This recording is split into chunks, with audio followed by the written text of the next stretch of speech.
Dave here, coming at you with another video. This one's going to be covering whitewater rafting. I know your time's valuable, and if you're looking for information on a specific rapid, the timestamps are right here. And yes, it's still live, but I want this to work. So here it is. I think I'm going to try to squeeze this in that middle. Well, hi there.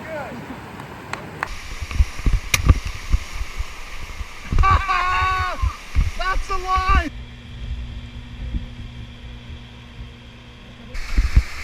Row away from it.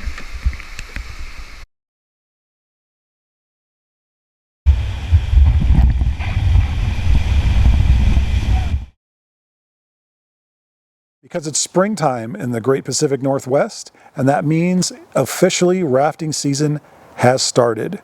My favorite river, which happens to be the river in my backyard, is the Clackamas River, located 45 minutes east of the city of Portland, Oregon.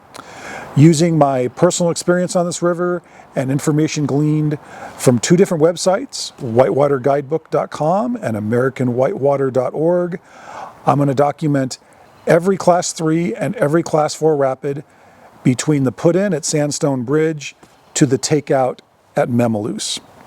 Today's video will be part 1. We will cover from Sandstone Bridge put-in to the Fish Creek Campground, which makes a fantastic lunch spot for the midpoint of your day. We'll be covering 4 weeks, 4 flows, and 4 trips. I'll show you a scout from Highway 224 of every rapid that's possible to do on the highway. I'll show you the run, and I'll even show you some of the runs that I didn't do great on so that you learn from my mistakes and you don't have to make them. Along the way, I'm going to throw in a little bit of history about the river and a little bit of trivia. Let's go. This is your warning sign for the launch site for the Upper Clackamas River. It's the Indian Henry Campground. There is no more campground, but the sign still exists. So when you see the sign, you're very close to the launch site. Shortly after that sign, you're going to see a bridge. Don't take the bridge. Take the Forest Service Road to the right, which is Forest Road 4620. This is now known as the Sandstone Bridge put-in, and it has a sweet little handrail to slide your boat down. So let's set our GPS units to 0, as all rapids will be based off of the Sandstone Bridge. Here is a view of Pancake Rock Rapid. No, I will not be teaching you how to read river or how to run rapids. This is the part where I tell you that whitewater rafting is an adventure sport and therefore it is inherently dangerous and you should take a class. I will tell you that this rapid and the following rapid is shallow. Please don't go to Walmart and buy a raft for $30 or $40 and think you can run this river. You can't.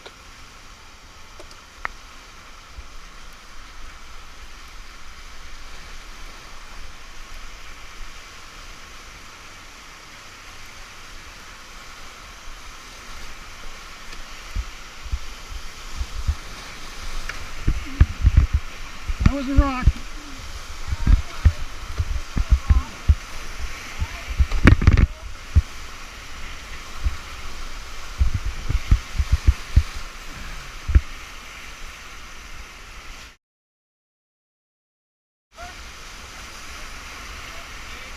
After running this river about 4 times, I believe that rock on Patrick's right shoulder is Pancake Rock. But if somebody out there knows, please let me know in the comments if I'm correct. Powerhouse Rapid is shortly after. This is the best I could do for a scout off of Highway 224. There is no safe spot to pull over, but there's the run for you guys. I'm going to show you guys 2 runs on this particular rapid, and I'm going to let the video do the talking why, but again, it's skinny, also known as shallow.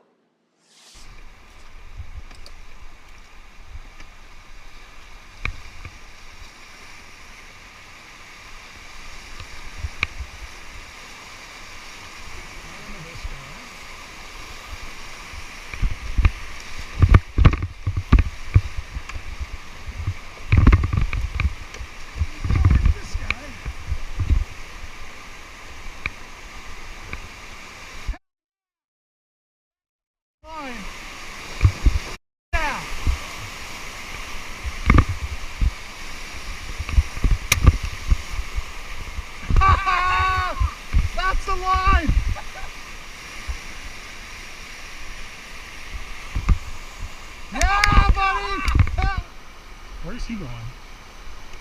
I ain't gonna go there. Oh, is he gonna take the left channel? No. Oh, you're going that way. You're talking about that way.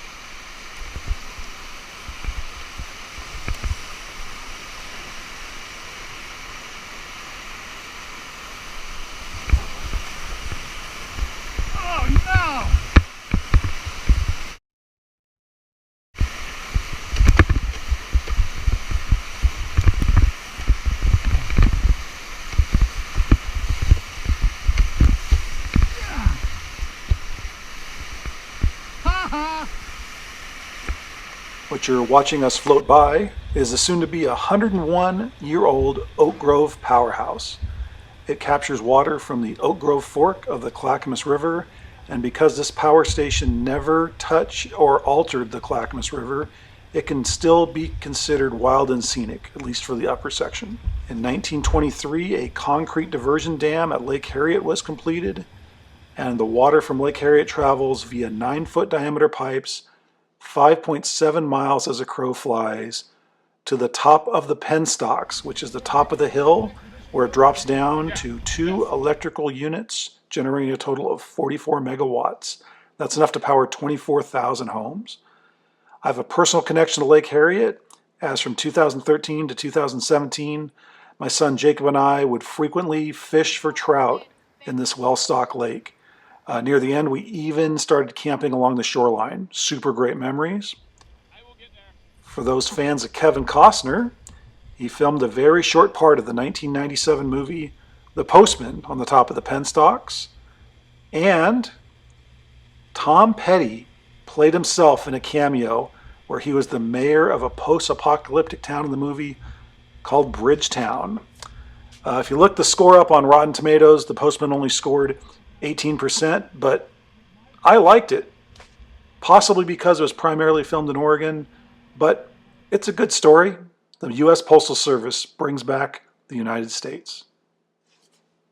The Narrows Rapid, my favorite one in this first half of the day on the Upper Clackamas River. It's basically just a big long chute that kind of wants to push you up against a rock on river left. The rock is pointed out right here.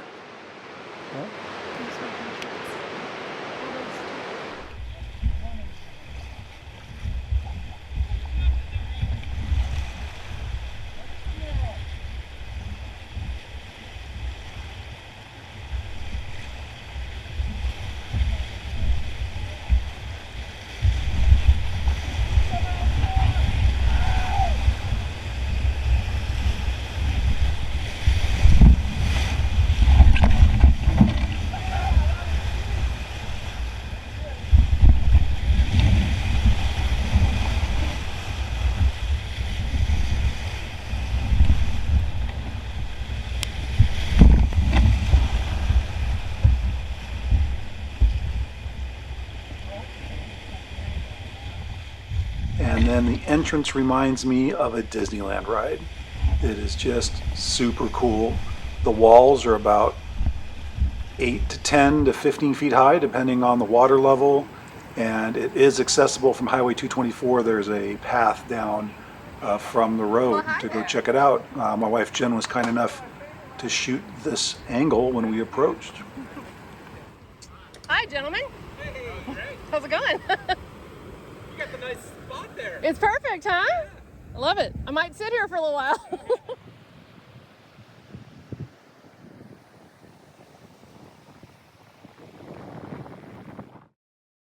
The maze is next.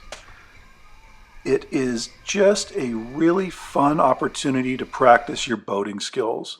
It literally is just weaving around rocks. This entire video took 2 minutes to shoot. I've sped it up to 6.5 times, but it's just fun.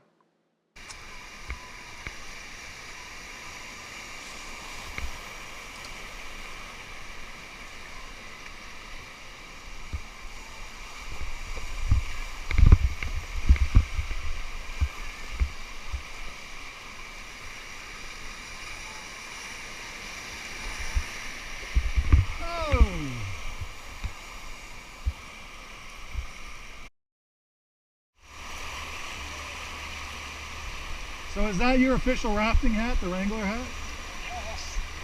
Roaring River Rapid. Even though you can see the highway there on River Right, there really isn't a great spot to pull over and record it for you guys for a scout. It is, however, a pretty straightforward rapid. You can see here how I'm going to take it on River Left. There is going to be a nice little chute that you can choose to shoot if you want, or you can avoid the obstacle by just rowing over to the right.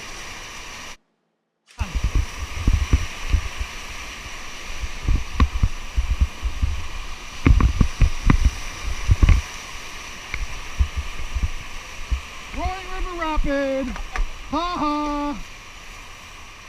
That was fun. That's it.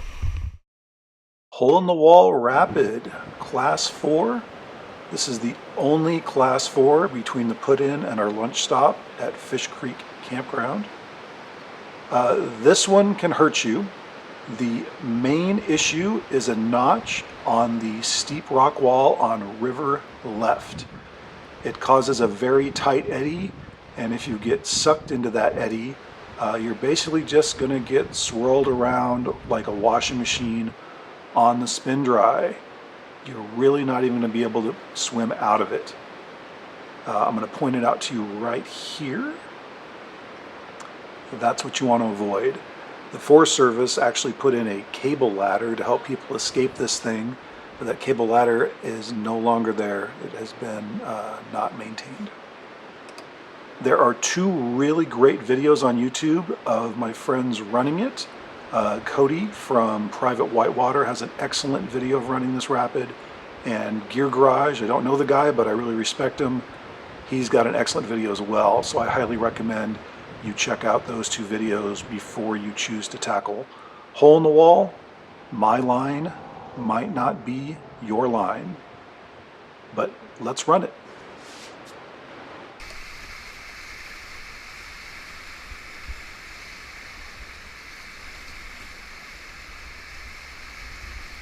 So I do not want to be on the left.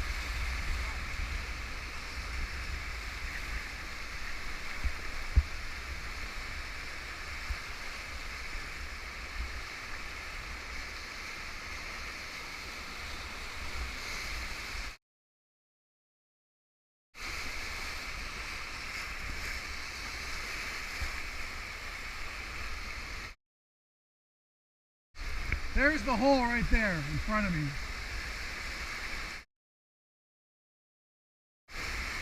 Which is right there, and then I'm going to row backwards. I'm going to row away from it. There it is. That's it. Hole in the Wall Rapid. And just like that, we have reached our lunch stop. This is the Fish Creek Road Bridge, and there used to be a really nice campground here called Fish Creek Campground. And there are a lot of things about the Riverside Fire that absolutely breaks my heart, but this one is probably the number one. It had the most epic raft slide. You can see it there in the ruins. Hopefully the Forest Service will rebuild it, but it is rather picturesque to enjoy your lunch.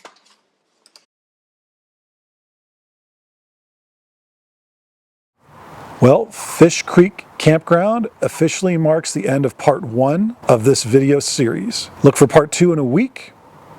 But for now, I'm going to leave you with this. They say that when someone dies, their life flashes before their eyes. And I plan to make that slideshow as epic as possible. Build your slideshow, my friends.